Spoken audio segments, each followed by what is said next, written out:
I guess it's my page.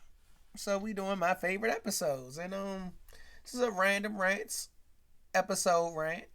Like and subscribe. Like and subscribe. This is one of my favorite Martin episodes. So we back in Detroit. We back in Detroit for this one. You know. And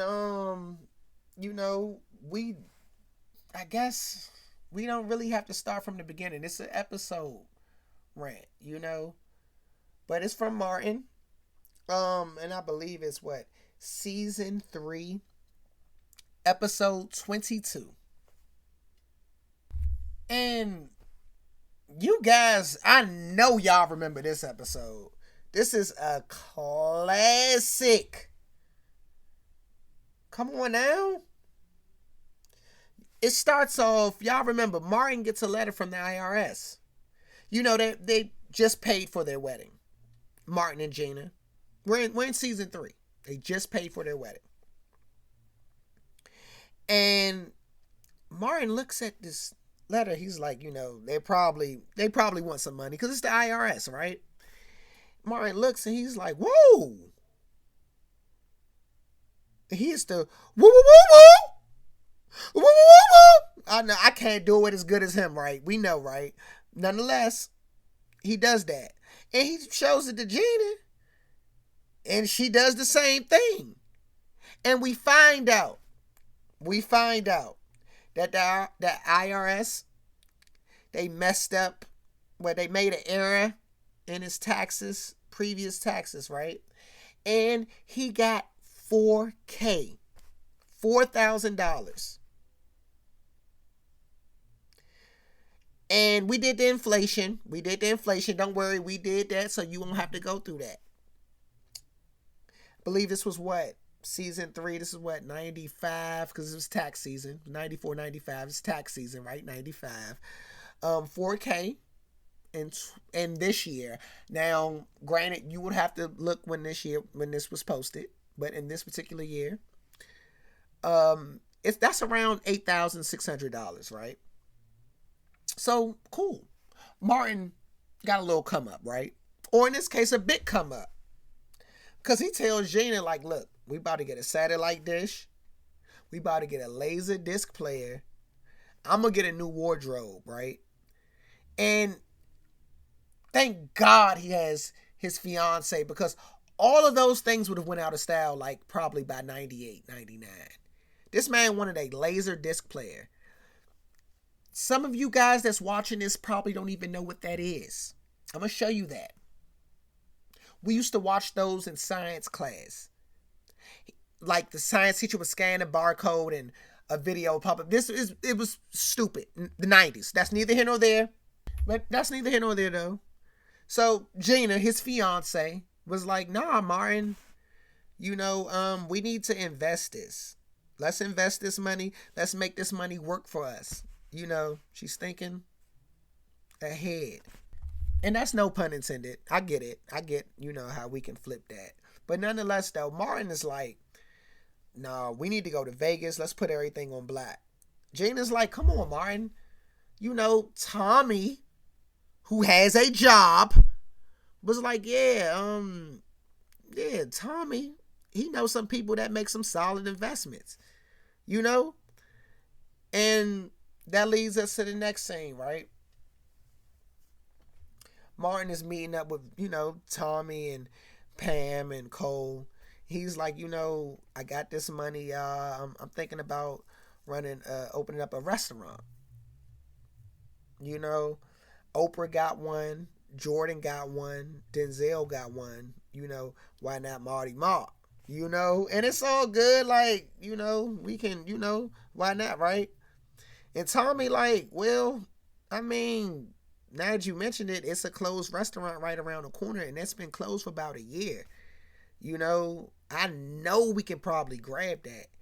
Gina off Jump Street, right? She's like, well, we have $4,000. She's being smart. We have $4,000, and that really isn't a lot to be thrown into a restaurant. And Cole comes up with the idea, right? He was like, well, let's do a take-in restaurant. People can bring their food in and we can charge them to sit down. Of course, Martin, people thinks Cole is stupid, and we've already done the Cole episode. By all means, if you want to pause this and go back to it, by all means. But we're gonna get back to the story though, for those who've already saw it, right? So Cole comes up with the idea, the take-in restaurant, right? Which is out of the box. It's out of the box, And Martin just throws it off. He's like, look, we need to find some investors. Tommy is like, he knows an African guy, right? And he specializes in helping out people that starts new businesses. So Martin like, oh, for real? Like, Tommy comes through in the clutch. He's that friend you gotta have, right? Then Cole comes up with another genius idea. And you guys remember it, right? You guys remember. It's one of the most memorable scenes of the whole series. Randumb spoons. We serve people soup for free. Randumb spoons.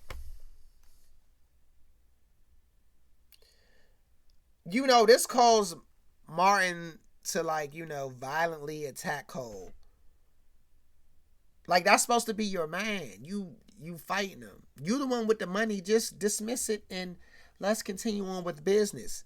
But Martin violently attacks Cole. You guys see it. And because of that, Cole just throws out random spoons throughout the rest of this scene. Random spoons. Random spoons. And Martin naturally asks Tommy, like, where you know your African man from? Tommy let him know, oh, I don't know him personally, but some people at work put me on. And of course, that throws everybody in the room off. Cole hits him with another random spoons. And it's like, y'all gotta understand, this is the 90s. Our attention spans is a little longer. So, Cole could get away with hitting a random spoons 17 times in a 3-minute scene, and we laugh every time.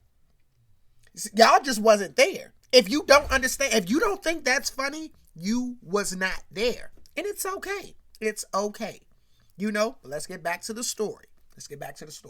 So nonetheless, and in the next scene, we see the actual brick and mortar restaurant, And of course, it's dusty. It hasn't been used in a year. And they like, we're going to fix it up. We're going to work it out. But where's the African investor at?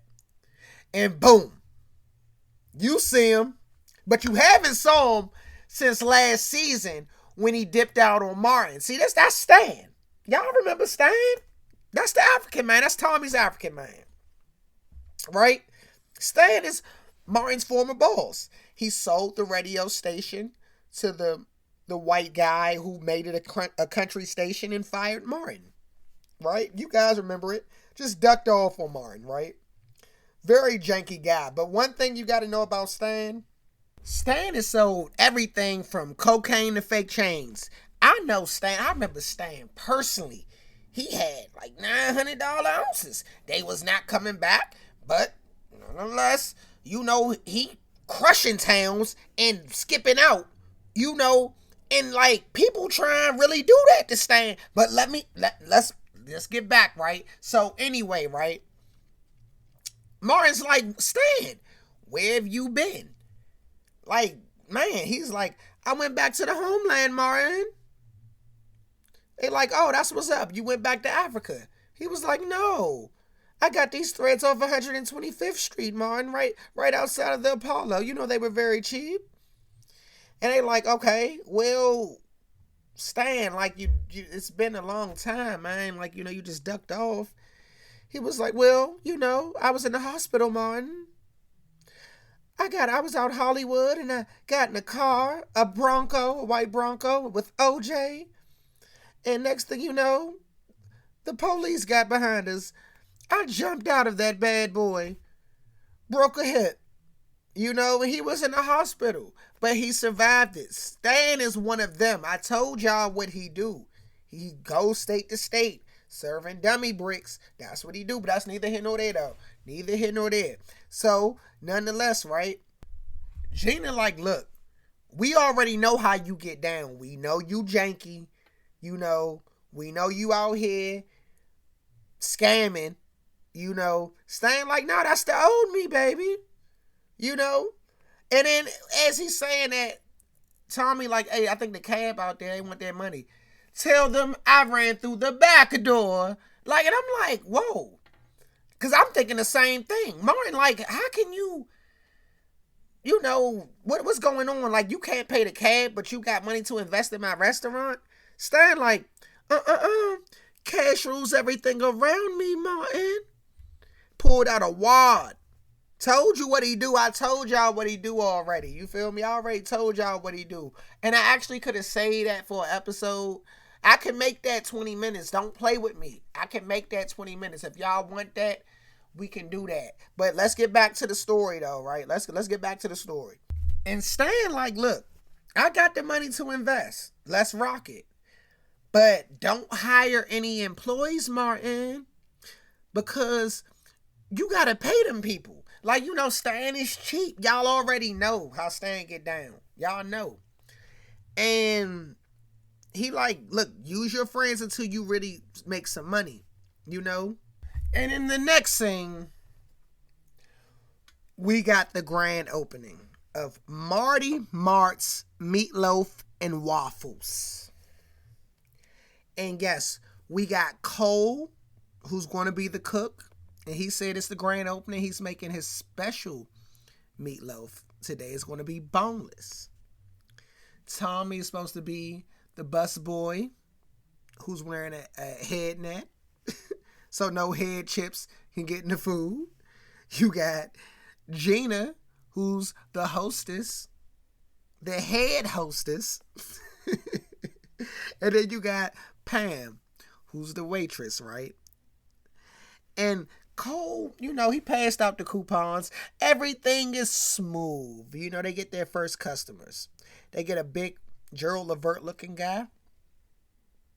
And then they got like this guy was supposed to be Mike Epps. You guys probably never saw Trippin'.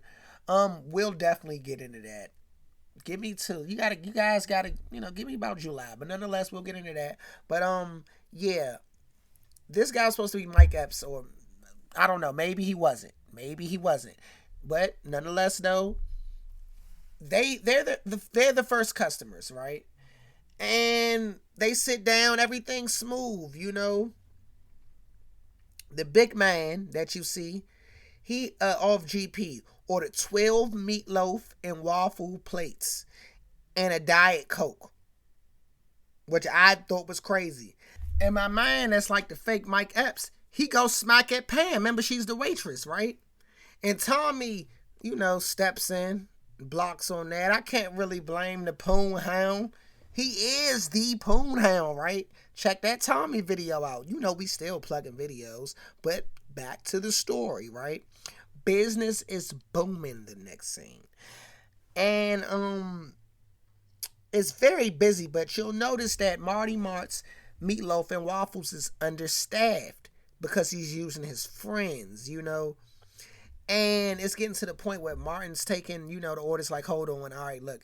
He even has a couple it's their anniversary, and he has to sit them apart. It's crazy. You know, Cole comes to him and he's like, yeah, you know, we ran out of meat an hour ago. You don't even want to know what we've been using. So now they're violating health codes, you know. And apparently they find out that it's like nobody's paying with any money. Gina's like, what's going on? And Cole passed out the coupons, and it was supposed to be 2 for 1, but he put 5 for 1. And everybody was eating free on Martin. And Cole messed up the $4,000 investment. I don't want to really blame Cole, but he messed it up. He did mess it up. Mind you, they had already ran out of food, right? And it wasn't really a lot of money to begin with. I guess Stan probably fronted them on the building, maybe a little bit on the upfront cost, but he's cheap though, so he didn't give him much. Cole messed it up. And he kicks everybody out, right? In typical Martin fashion, he kicks everybody out. Like, y'all like the food? Yeah. Y'all like everything? Yeah, my big man, you on your fifth meatloaf? He loving it. He like, y'all get the hell out. Typical Marty Mart, right? And we see like Pam comes up because she got the tips. The food was free. She came up. She started hitting the woo woo woo woo. She can really sing, and she'll let you know every time on Martin. It's like 7 different episodes. We are definitely going to do a rant on when Pam and Gina sing every chance they get. I promise y'all that. But yeah, nonetheless though, back on topic, right? Pam comes up, right? And they like, man, we didn't make no money. It's all Cole's fault. And they like, man, I just wish, somebody would come in, and boom, MC Hammer just so happens to walk in. And he like, what's going on in here, man? It's a nice little property. I was trying to get some meatloaf and waffles. And they was like, yeah, I think we got one more meatloaf, one more waffle left for you, what you trying to talk some business? He like, yeah, definitely. I'm definitely trying to buy it, if y'all going to sell it, I guess, because clearly the restaurant is closed, right? Because the restaurant is out of business, right? Thanks to Cole. And it's so funny. So off Bucks, Hammer see Pam with the money. She like, can't touch this. He like, you funny. So, what's up, Martin? What's up, Stan? How much y'all want for the property? Stan off jump. You know what he do. State to state. Jugging. Finessing. Scamming. Scheming. He like, hey, Hammer, you can give us $10K for this property. What's up? Mind you, Martin put in $4K. Martin only wanted $4. He only wanted his money back. Martin, not a good businessman, right? So, they like, Hammer like 10? Nah, that's crazy. They huddle up. They like, what how much you willing to pay, Hammer? Hammer like, I give you 5. Martin sells it. Boom. So it's sold. And of course they asked, so what you gonna do with it? And Hammer was like, oh, off GP. I'm investing in the Randumb spoons. And it was one of his best ideas he've ever done, because that was the end of the show, right? But that Randumb spoons is still there to this day. Till this day. Great idea. I've actually had a great split pea soup to die for. And I rented the spoon. They got different size spoons for different prices. Genius idea. Now, y'all want to get to it? I was actually there. I was actually at Marty Mark's grand opening. I was waiting in line. I wasn't the first customer. As you can see, the Mike Epps and the fat guy was. We was actually, I believe, 4th. I don't know why I wasn't on the camera, but nonetheless, I was there. So I do have a picture of the menu and the food for you guys that I'm going to share. Because I was actually there and whatnot. And, you guys see it. You guys going to see the menu. And I'm also going to show you guys a plate of the food and whatnot. And I mean, it was delicious. I actually had meat now. I don't know hour 4 when they start serving whatever, Cole was serving. But it was all right. It was good. It was okay. We also had Martin's Mama's biscuits, the raisin butter biscuits. They were okay. I mean, they wasn't as good as Martin say they are, but that's his mother's biscuits. Who am I to say that, right? You know, who am I? You know, I'm Random Rants. Like and subscribe.